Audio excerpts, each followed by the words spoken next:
सुख नहीं है और यहाँ स्थायी कोई भी जीव नहीं है। आज यहाँ मनुष्य जीवन में चाहे कोई राजा बना है, 1 मिनट में मृत्यु हुई, फिर चलो स्वर्ग में थोड़ा बहुत समय बचा हुआ होता, फिर गधा बनो, फिर नरक चलो चलते। यह स्थायी सथा नहीं है। और यहाँ के भगवान भी यही कहते हैं। जैसे यहाँ का भगवान, यहाँ का ये काल प्रभु है, ब्रह्म है, सरपुरुष है। गीता जी अध्याय नंबर 4 के श्लोक नंबर 5 और 9 में, श्रीमद् भगवत गीता अध्याय नंबर 2 के श्लोक नंबर 12 में, गीता अध्याय नंबर 10 के श्लोक नंबर 2 में ये अपनी सतीथि बता रहा है। श्री कृष्ण जी में प्रवेश करके ये ब्रह्म बोल रहा है, सरपुरुष बोलता है और कह रहा है कि अर्जुन तेरे और मेरे बहुत जन्म हो चुके हैं, तुझे पता नहीं, तुझे ज्ञान नहीं, मुझे जानकारी। मेरे जन्म और कर्म अलौकिक है। फिर इसने अपनी साधना बताई है 8वें अध्याय के 13वें श्लोक में कि ओम इति एकाक्षरम ब्रह्म व्यवहारन मामनुसमरण ये प्रयाति तजन देहम सयाति परमाम गतिम। मुझ ब्रह्म का केवल एक ओम मंत्र है, एक अक्षर ओम है, नथिंग एल्स। ये हरे राम राम राम हरे हरे, श्री कृष्ण कृष्ण हरे हरे, राधे श्याम सीताराम राधे राधे श्याम राधे, ओम नमः शिवाय, ओम भगवते वासुदेव नमः। ये गायत्री मंत्र, ये मोक्ष मार्ग के मंत्र नहीं है, ये व्यर्थ है, यूजलेस है। गीता जी अध्याय नंबर 16 के श्लोक नंबर 23 और 24 में स्पष्ट किया कि जो शास्त्र विधि को त्याग कर मनमान्य आचरण करते हैं, मनमानी पूजाएं जाप करते हैं, उनको न तो सुख होगा, ना कोई गति होगी, ना उनकी कोई उनको सिद्धि प्राप्त होगी, अर्थात यूजलेस। इसलिए 16वें अध्याय के फिर 24वें श्लोक में स्पष्ट किया गीता जी में, इससे तेरे लिए अर्जुन कर्तव्य और अकर्तव्य की अवस्था में कौन सी साधना करनी चाहिए और कौन सी त्याग देनी चाहिए, सदग्रंथों को आधार मानना, किसी के लोक वेद पर आधारित मत होना। तो श्रीमद् भगवत गीता पवित्र वेद हमारा आधार है भक्ति का, साधना का। लेकिन पुराण हमारे सहयोगी हैं अध्यात्म ज्ञान को समझने के लिए।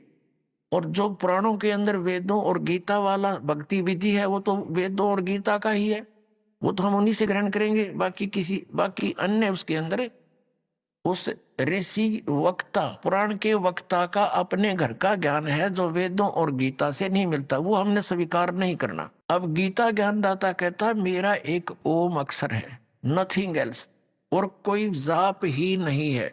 इसके अतिरिक्त कोई मंत्र जाप करता है वो अपने डले ढो रहा है, वो कंकर पत्थर इकट्ठे कर रहा है, लाल नहीं है। ये ब्रह्म सत्र का है। और जो इसकी साधना करता हुआ अंत समय में शरीर छोड़कर जाता है तो परम गति को प्राप्त होता है। वो परम गति कौन सी है? ब्रह्मलोक से मिलने वाला स्थान ब्रह्मलोक। और गीता जी अध्याय नंबर 8 के श्लोक 16 में कहा कि ब्रह्मलोक पर्यंत वहां तक गए हुए सभी पुनरावर्ती के अंदर है, उनका भी जन्म मृत्यु बना ही रहता है। ये खुद कहता है ब्रह्म, श्री कृष्ण में प्रवेश करके गीता ज्ञानदाता बोल रहा है कि मेरा कोम अक्षर है और तेरे मेरे बहुत जन्म हो चुके अर्जुन, हम अविनाशी नहीं है। इसलिए 7वें अध्याय के 18वें श्लोक में गीता ज्ञानदाता अपनी गति को भी अनुतम बताता है। अनुतम यानी गति व्यर्थ, क्योंकि जन्म मृत्यु मिटे नहीं, और जब तक जन्म मृत्यु का रोग नहीं कटेगा तो सुख हो नहीं सकता, शांति नहीं हो सकती। शांति तो सतलोक में होगी जहां सुख ही सुख है, दूसरी वस्तु ही नहीं है। अब इसलिए उसने अपनी साधना को अनुतम बताया है। और ये नकली गुरु, ये आचार्य है, ये हमारे बाग में लिखे थे, इन्हें बैठा दिया। ये क्या कहते हैं, इनसे कोई पूछता है कि अनुत्तम माने क्या होता है स्वामी जी, कि अनुत्तम जो घटिया और उत्तम, उत्तम मिला अच्छा। और फिर जब उनसे पूछते हैं कि गीता जी अध्याय नंबर 7 के मंत्र 18 में गीता ज्ञानदाता अपनी गति को अनुत्तम क्यों कह रहा है? अरे तू समझा नहीं, अनुत्तम माने जिससे उत्तम और ना हो। अरे फुटे बाग धरे, अब ज्ञानी न था नहीं, इन्हें सट्टे मारेंगे फिर ये। अब जैसे एक उत्तीर्ण है, उत्तीर्ण माने सफल, अनुत्तीर्ण माने फेल। अब किसी बच्चे के पीछे लिख दिया रिजल्ट में अनुत्तीर्ण, और वो नौका है घर जाके कि ना अनुतीर्ण का अर्थ होता सब तो पास है, जिसका बराबर कोई पास है ना हो तो बकाले बेसिक, लेकिन वहां लिखा ना पावा तुम्हारा अगली क्लास में। तो ये नकली गुरु न्यू बतावे। और कुछ न्यू कहे हैं कि भाई अनुत्तम माने जिससे श्रेष्ठ कोई ना हो। अरे भले पुरुष हो, कहते समाज के अंदर ऐसा होता, समाज के अंदर ऐसे होता। अरे सीधा ज्ञान इसमें समाज के आ गया। गीता ज्ञानदाता कहता है कि मेरा एक ओम नाम है और मेरी साधना करने वाला ब्रह्मलोक में जाता है। गीता जी में स्पष्ट 8वें अध्याय के 16वें श्लोक में ब्रह्मलोक पर्यंत भी गए हुए वापस आते हैं, जन्म मृत्यु होती है। इसलिए 7वें अध्याय के 18वें श्लोक में गीता जी में कहा कि यह मेरी गति भी अनुत्तम है, ये घटिया है, व्यर्थ है।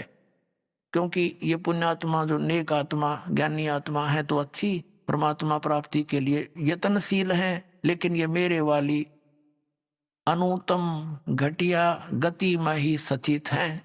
इसलिए तो उसने कहा कि 15वें अध्याय के 1 से लेकर 4 तक और 16-17 में श्लोकों में और 18वें अध्याय के 62वें श्लोक में और 18वें अध्याय के 66वें श्लोक में गीता ज्ञानदाता ने स्पष्ट कर दिया है कि संसार रूपी उल्टा लटका हुआ वृक्ष है। ऊपर को जड़ तो पूर्ण परमात्मा समझो, नीचे को तीनों गुण रजगुण ब्रह्मा सतगुण विष्णु रूपी शाखा है। जो संत इन सभी विभागों को बता देगा वो तत्वदर्शी संत है।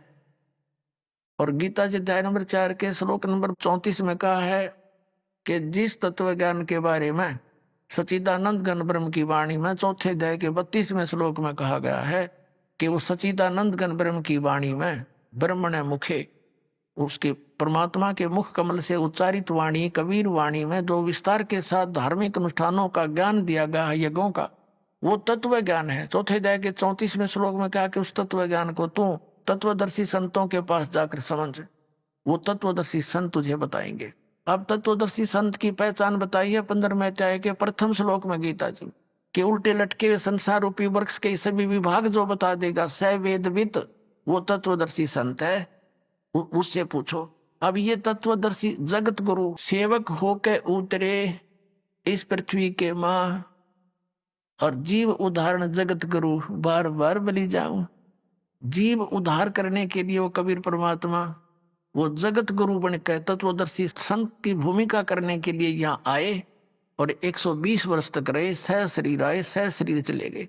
तो यहाँ क्या बताते हैं, तत्वदर्शी संत कौन होगा? जो उल्टे लटके हुए संसार रूपी वृक्ष के सभी पार्ट्स बता देगा, विभाग बतावेगा। तो परमेश्वर ने 600 वर्ष पहले उस सच्चिदानंद घन ब्रह्म की वाणी में ये भाग बता रखे थे। कबीर अक्षर पुरुष एक पेड़ है, सर पुरुष वा की डार, ये तीनों देवा शाखा है, भाई पात रूप संसारे।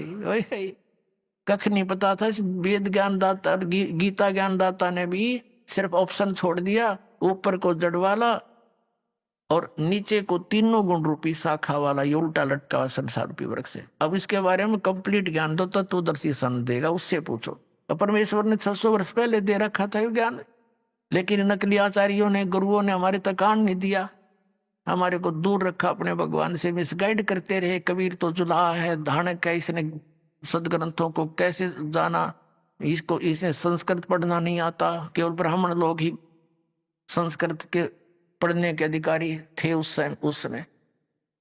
तो हमने यह बात इनकी मान ली झूठों की कि भाई सचमुच कबीर साहब तो जुलाहे थे, दानक थे और ये पढ़े नहीं होंगे। आज पता चला वो तो पढ़े पढ़ाए थे, उन्हें पढ़ने की आवश्यकता ही नहीं थी। वो तो परमात्मा थे, सब भाषा के ज्ञाता थे, उनकी रची हुई सृष्टि थी, उनका दिया हुआ विधान था, उनको कंठस्थ याद है, तो मालिक है। अब उल्टा लटका हुआ संसार रूपी वृक्ष को परमात्मा ने बता दिया, अक्षर पुरुष एक पेड़ है, निरंजन यानी सरपुरुष या की डार और तीनों देवा शाखा है, ये पात रूप संसार। एक बार झलक देख लो इसकी। ये देखिएगा श्रीमद् भगवत गीता अध्याय नंबर 15 के श्लोक नंबर 1 से लेकर 4 और 16 और 17 का ये निष्कर्ष है। ये परमात्मा का दिया हुआ ज्ञान है। अब जैसे जड़ परोक्ष होती हैं, गुप्त होती हैं, पृथ्वी से बाहर इतना हिस्सा दिखाई देता है वृक्ष का, इसलिए परमात्मा ने कहा ये अक्षर पुरुष एक पेड़ है, ये तना समझो, ये तो अक्षर पुरुष है, और सर पुरुष वा की डार, और तीनों देवा शाखा है, ये पाते रूप संसार। रजगुण ब्रह्मा जी, सतगुण विष्णु जी, तमगुण शिव जी, ये तो शाखा है इस पेड़ की, और ये इनका पिता है सरपुरुष ज्योत निरंजन, और ये अक्षर पुरुष तना है, और ये मूल मालिक, ये परम अक्षर ब्रह्म परम अक्षर पुरुष है, ये कबीर साहिब है। परमात्मा ने 600 वर्ष पहले कहा था अक्षर पुरुष एक पेड़ है, निरंजन वा की डारे, निरंजन कहो, सरपुरुष कहो, काल कहो, और तीनों देवा शाखा है, भाई पात रूप संसारे। तो पुणात्मा इसमें क्या स्पष्ट किया है कि जब तत्वदर्शी संत मिल जाए 15वें अध्याय के 4थे श्लोक में, उसके पश्चात परमेश्वर के उस परम पद की खोज करनी चाहिए जहां जाने के बाद साधक फिर लौटकर कभी संसार में नहीं आते। और गीता ज्ञानदाता कहता मैं भी उसी की शरण में हूं, और जिस परमात्मा ने सारे ब्रह्मांडों की रचना की है, यानी जिससे संसार रूपी वृक्ष की प्रवृत्ति विस्तार को प्राप्त हुई है, यानी जिसने सब ब्रह्मांडों की रचना की है, और मैं उसी की शरण हूं, केवल उसी की पूजा करनी चाहिए और की नहीं। कंसेप्ट होया क्लियर। गीता ज्ञानदाता अपने से अन्य किसी भगवान उस सर्वशक्तिमान की साधना करने को कहता, जिससे ऐसी भक्ति मिलेगी, ऐसी गति मिलेगी, फिर कभी लौटकर संसार में नहीं आते। अब गीता जी अध्याय नंबर 15 के श्लोक 16 और 17 में 2 पुरुष बताए हैं, एक सरपुरुष एक अक्षर पुरुष। ये देखिएगा, अपने सदग्रंथों में अनमोल खजाना भरा पड़ा है, और ये आउट ऑफ सिलेबस पढ़ाते रहे हमारे धर्मगुरु, इन्हें बैठा दिया हमारे पूर्वजों का, सारे भूत बनवा दिए। ये वहां धक्के खुआओ तीर्थों पे, वहां जाओ दान कर दो, उनका मोक्ष हो जाए। मोक्ष तो इस ज्ञान से होना था जो गीता में लिखा हुआ है। अब देखो ये श्रीमद् भगवत गीता है। अब इसके अंदर आपको दिखाते हैं अध्याय नंबर 15 का श्लोक नंबर 16 और 17। ये देखिएगा, ये 15वां अध्याय श्रीमद् भगवत गीता, और यहां से वो श्लोक है 16। दिवौ इमौ पुरुषौ लोके सर च अक्षर एव च सर सर्वभूतानि कटुस्थ अक्षर उच्यते। इसका अर्थ यहाँ करा इन्होंने, इस संसार में नाशवान और अविनाशी, अक्षर माने वैसे अविनाशी होता है,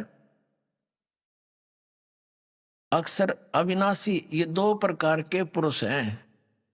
2 प्रकार के पुरुष माने प्रभु हैं, और संपूर्ण प्राणियों के शरीर नाशवान है, जीवात्मा किसी की मरती नहीं, ये तो अंडरस्टूड है। अब इसका भावदास समझाएगा।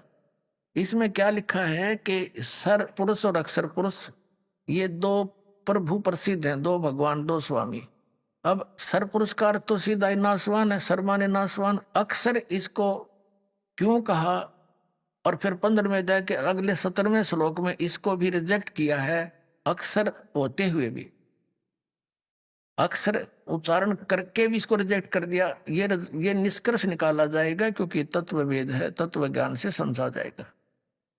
अब क्या बताया है कि ये 2 पुरुष हैं, एक सरपुरुष है, ये 21 ब्रह्मांड का स्वामी है, ये काल है, ज्योत निरंजन है, और एक अक्षर पुरुष है, वो 7 संख ब्रह्मांड का मालिक है, वो अक्षर पुरुष है। उसकी आयु बहुत लंबी है, इसलिए उसको अक्षर कहने लगे। और जो परम अक्षर ब्रह्म है, जो पूर्ण परमात्मा, वो अन्य है, इन दोनों से भी अन्य है, और वो ओवरऑल कंट्रोलर है, सब ब्रह्मांडों का रचयिता है, सबका मालिक है।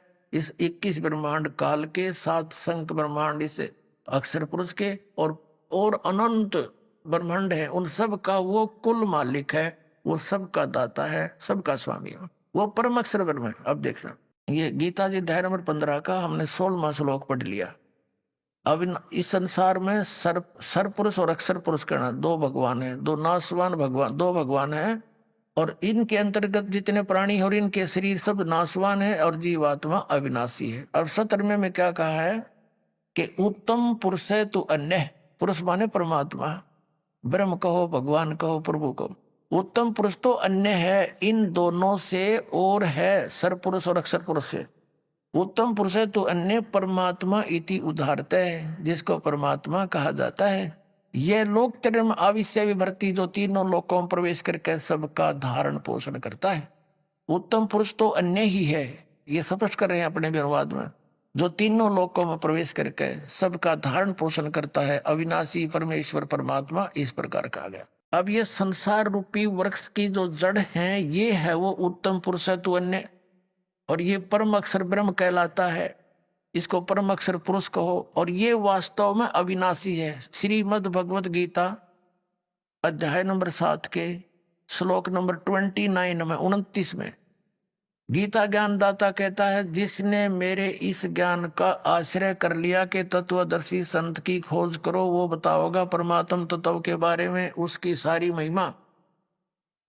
तो जो उसके पश्चात जो भक्त श्रद्धालु जरा और मरण से छूटने का प्रयत्न करते हैं, इस संसार के किसी भी इस नकली सुख की डिमांड वो नहीं करते, तो वो तत्ब्रह्म से और सारे अध्यात्म ज्ञान से और सभी कर्मों से परिचित हैं। देखिएगा फिर श्रीमद् भगवत गीता, गीता प्रेस गोरखपुर से प्रकाशित है। ये जयदयाल गोविंद का इसके अनुवादक है। अब देखिएगा 7वें अध्याय के 29वें श्लोक में,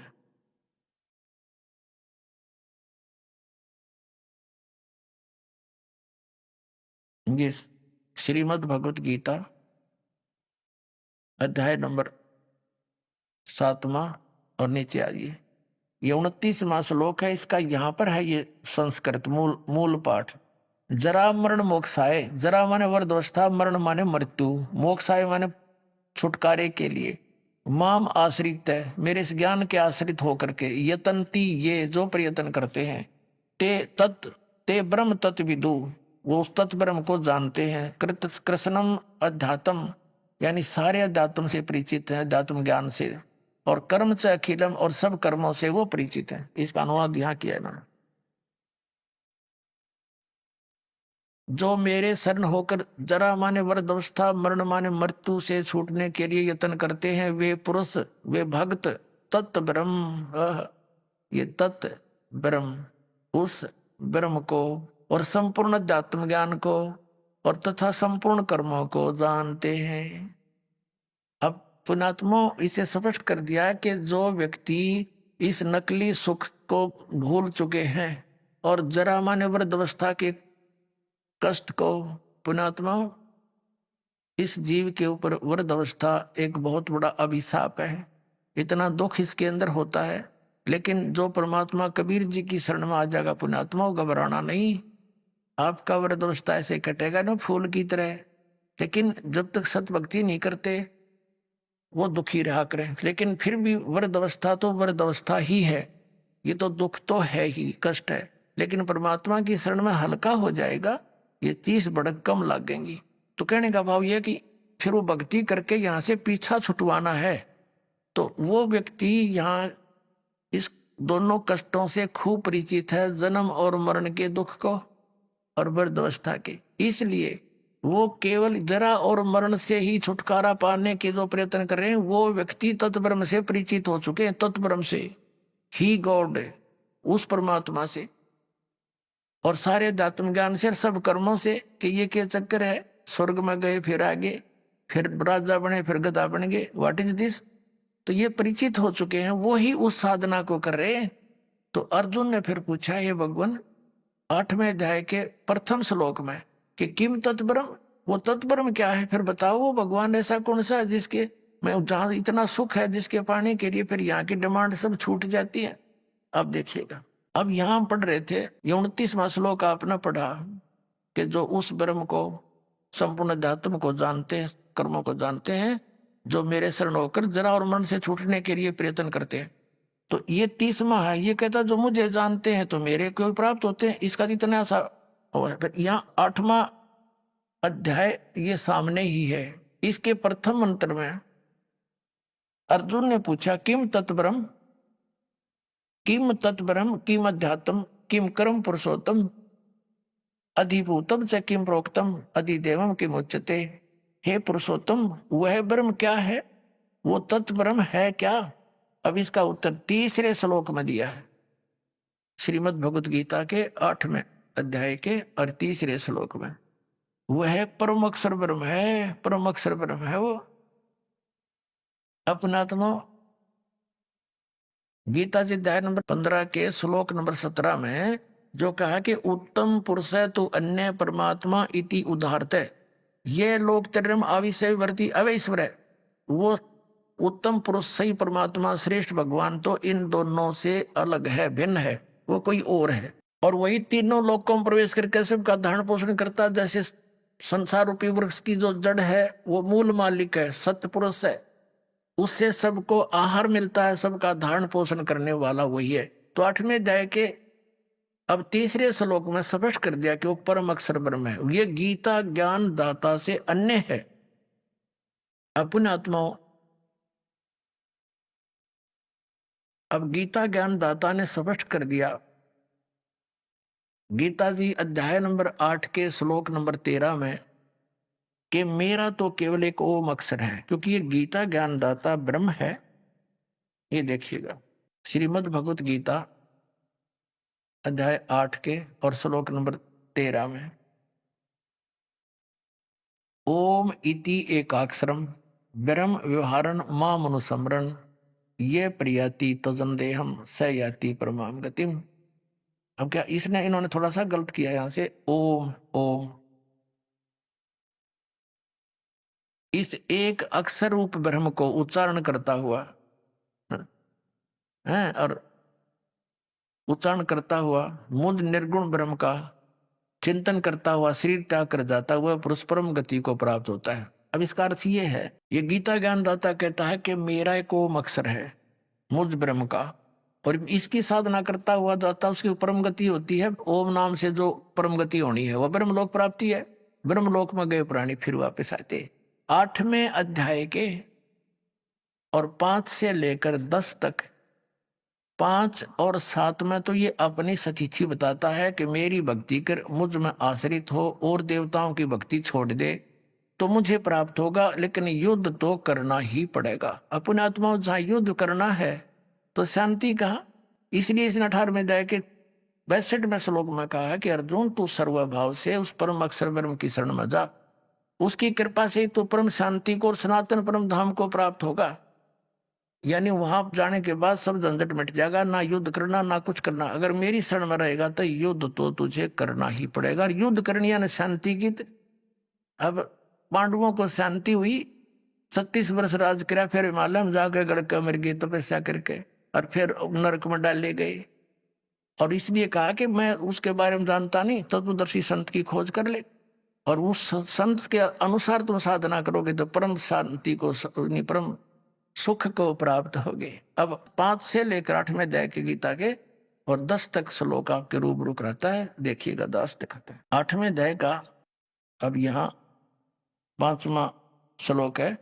इसमें कहा कि जो पुरुष अंत काल में मुझे ही स्मरण करता हुआ शरीर त्याग कर जाता है वह मेरे स्वरूप को, स्वरूप नहीं है ये, मद भावम मेरे भाव में को प्राप्त होता है, मेरे पास आसक्त रहता है, इसमें कोई संशय नहीं। फिर 6ठे में एक कॉमन सी बात बताई है कि अंत समय में जिसकी जिसमें आस्था रहती है अंत समय में उसी को प्राप्त होता। अब 7वां दिखाते आपको। 7वें में ये कहा है कि इसलिए अर्जुन सब प्रकार से तू सब समय में निरंतर मेरा स्मरण कर और युद्ध भी कर, बता, और मुझ में अर्पण किए हुए बुद्धि मन चित युक्त होकर निसंदेह मुझे ही प्राप्त होगा। अब 8वें में और 9वें में और 10वें श्लोक में उस परम अक्षर ब्रह्म की साधना के लिए कहा है। अब देखिएगा 8वें का यह लिखा है, जो देखो ये कवियम शब्द है। अब इसका डिफाइन करने लगेगा दास तो बहुत लंबा समय लग जाएगा, फिर अन्य समय में बताता रहता है। ये कबीर देव की तरफ संकेत है, परम अक्षर ब्रह्म का नाम है। जो कवियम और पुराणम, अनादि, सबसे पहले का भगवान, सबका नियंता यानी सबका मालिक, सबका कंट्रोलर, सूक्ष्म से अति सूक्ष्म, सबका धारण पोषण करने वाला, अचिंत रूप, सूर्य के सदृश नित्य चेतन प्रकाश रूप आदित्य वर्णम, सूर्य की तरह साकार तेजो में शरीर युक्त। इसका अर्थ ये है अविद्या से अति परे शुद्ध सचिदानंद घन ब्रह्म, यानी अति परे सचिदानंद घन परमेश्वर का स्मरण करता है। अब क्या बताया है कि जो व्यक्ति इस सचिदानंद घन यानी सचिदानंद घन परमेश्वर का स्मरण करता है, ये 9वां पढ़ दिया आपने, 9वां, ये 8वां श्लोक है, ये 8वां, ये यहां से देखना। हे पार्थ, ये नियम है कि परमेश्वर के ध्यान के अभ्यास रूप योग से युक्त, ये ध्यान नहीं जानते ना, आपको छोड़ दिया, अभ्यास योग युक्तेन, सुरत और शब्द के अभ्यास में जो रत है। अब सुरत पुण्यात्मा, ये राधा स्वामी वाले धन धन सतगुरु वाली सुरत शब्द नहीं है, ये कान बंद कर कर धुन को उसने सुरत शब्द कहे थे। जो 2 अक्षर का मंत्र ये दास आपको देगा, उसका सिमरण करते समय उसके ऊपर अभ्यास करना है, क्योंकि मन भागता उसके ऊपर ध्यान नहीं डटने देता। तो सुरत को उस शब्द यानी 2 अक्षर के उस मंत्र पर अभ्यास करना है, उस पर रोकने की चेष्टा करनी है, इसने भागन नहीं देना। अब यदि हम वैसे जाप करते रहेंगे, मन लगा नहीं अभ्यास, तो वो व्यर्थ है वो सिमरन आपका। आपने ये देखना है कि बाहर मंत्र जो छोड़ रहा हूं वो कौन सा उच्चारण हो रहा है अंदर श्वास के द्वारा, और अंदर कौन सा जा रहा, तब ये मंत्र का आपका सफल मंत्र माना जाता है भक्ति का। अब देखना, अब हम पढ़ रहे हैं अध्याय नंबर 8 का, और श्लोक नंबर 8 ही पढ़ रहे हैं। ये 8वां श्लोक है। हे पार्थ, ये नियम ना हमने, हे पार्थ, परमेश्वर के अध्ययन नहीं है, अभ्यास रूप योग से, योग माने साधना से, उस नाम की साधना से युक्त, दूसरी ओर न जाने वाले चित्त से निरंतर चिंतन करता हुआ परम दिव्यम पुरुषम, परम दिव्यम पुरुषम, पुरुष माने परमेश्वर, परम प्रकाश रूप देव परमेश्वर को प्राप्त होता है, जो गीता ज्ञान दाता से अन्य है। अब 9वें में क्या बताया है देखो, जो कवियम, जैसे आपको पहले बताया है कई बार, तो यहां समझो वो जो कबीर देव, लेकिन डिटेल यहां नहीं बता पाऊंगा, समय थोड़ा।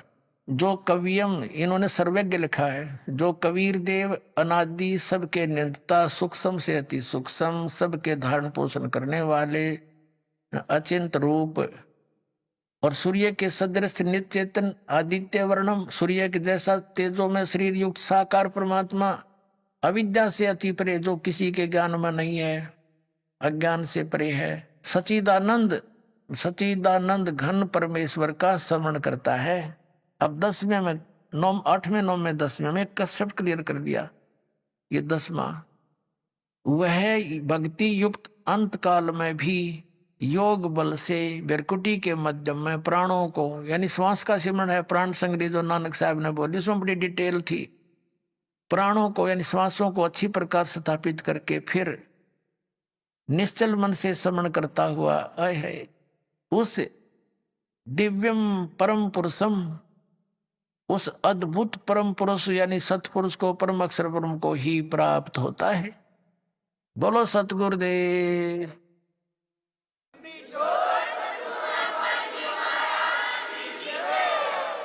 अपने आत्मा ये अपने सदग्रंथ बता रहे हैं।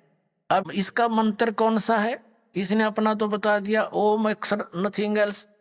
अब 17वें अध्याय के गीता जी के 23वें श्लोक में कहा है कि उस सचिदानंद घन ब्रह्म के पाने का 3 मंत्र का जाप का निर्देश है, नथिंग एल्स।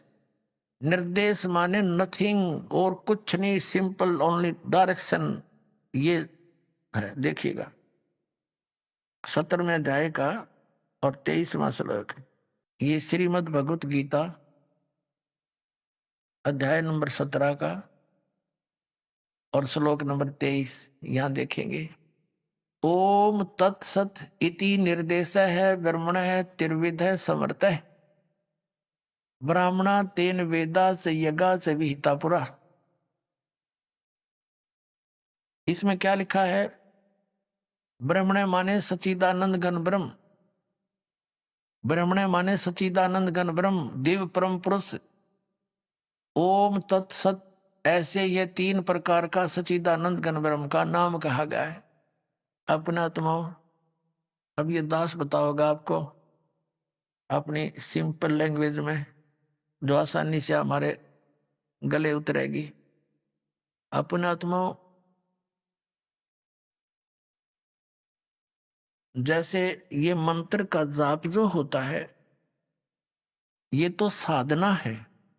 जैसे हमने जल प्राप्त करना है और जल नीचे पृथ्वी के अंदर है, हमारा उद्देश्य, हमारा पूज्य देव जल है, उस समय हमारा उपास्य जल है, और साधना हमारा देव नहीं है, वो तो एक साधन है। जैसे हैंड पंप लगाते हैं तो बोकी मारनी पड़ेगी, पाइप नीचे पहुंचानी, फिर हैंड पंप लगाना।